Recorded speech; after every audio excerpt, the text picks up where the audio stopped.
Last night was a test run of my new Ultralight camping kit. This is a kit that can pack so small you can put it in like a Reckless 10, a Trail 16 bag, or even our Wildcat backpack. Backpackers measure weight in ounces. On a motorcycle, the bike itself weighs at least 250 pounds, and we burn an ounce of fuel every 30 seconds, so evaluating tents in ounces doesn't really make sense. With tents, you can go as minimal and as light as you want. You don't even really need a tent.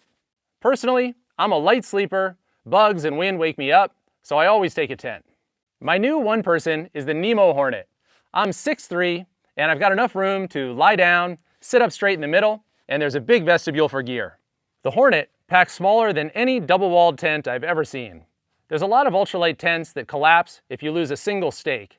On this one, the structure comes from the poles, not the stakes, so I don't really see it collapsing in a windstorm. Sleeping pads keep getting smaller. For this kit, I got the Nemo Tensor Elite. Like most ultralight pads, it's narrow and it tapers down at the feet, but I was totally comfortable and I didn't slide off it at all. The Elite has a 2.4 R value. That's good for the size, but low for January, especially because I'm using a quilt. I was really wondering how it was going to do. I almost grabbed a warmer pad on my way out the door, but last night it got down to the low 40s and I was warm. I'm sure the material on this pad is pretty fragile. That's one thing about sleeping pads. They can be tough or they can be small, but they can't really be both. I'll keep a patch kit handy and watch out for thorns. My quilt is the Nemo Pulse. It's got 1,000 fill power down and a 2030 temperature rating. I always take those temperature ratings with a grain of salt, but like I said, I was warm last night. I'd be confident with this kit down to maybe 35 degrees and probably even lower with a warmer pad.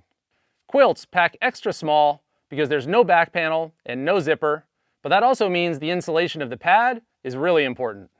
Packing light implies trade-offs. We take less gear on the bike so we can ride a lighter bike and get to more interesting places.